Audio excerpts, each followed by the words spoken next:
ایک نثری نظم حاضر کرتا ہوں، ملاحظہ فرمائیں، عنوان ہے کیونکہ یہ مزدور ہیں۔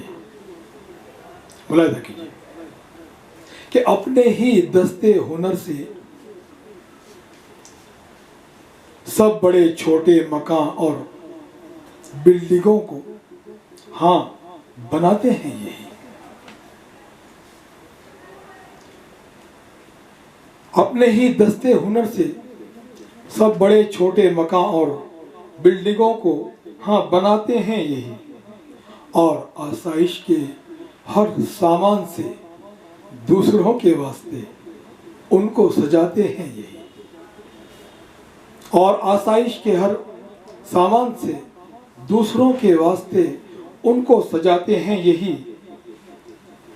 خود مگر ہر عیش سے محروم جھکی جھوپڑی میں یا فقط فٹ پاتھ پر جیون بتانے کے لیے مجبور ہیں، کیونکہ یہ مزدور ہیں۔ کیونکہ یہ مزدور ہیں، ملاحظہ کیجئے کہ کیونکہ یہ مزدور ہیں، کارخانوں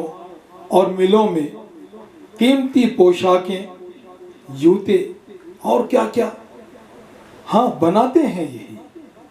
اپنے بچوں کو، مگر کیونکہ یہ مزدور ہیں، کارخانوں اور ملوں میں قیمتی پوشاکیں، جوتے اور کیا کیا ہاں بناتے ہیں یہی اپنے بچوں کو، مگر وہ سب یہ دے سکتے نہیں، صرف ان کو کل کے وعدے پر ہی بہلا کر سلانے کے لیے مجبور ہیں، کیونکہ یہ مزدور ہیں۔ کیونکہ یہ مزدور ہیں۔ اور ملاحظہ کیجئے کہ گھومتے ہیں اپنے سر پر لے کے دن بھر کھانے اور پینے کی اچھی اچھی چیزیں، گھومتے ہیں اپنے سر پر لے کے دن بھر کھانے اور پینے کی اچھی اچھی چیزیں، خشک و تر میووں میں جیسے کھیل کر، خشک و تر میووں میں جیسے کھیل کر شام کو بازار سے جب لوٹتے ہیں، باسی ناقص اور سستی چیزیں لے کر، باسی ناقص اور سستی چیزیں اپنے گھر میں لانے کے لیے مجبور ہیں، کیونکہ یہ مزدور ہیں۔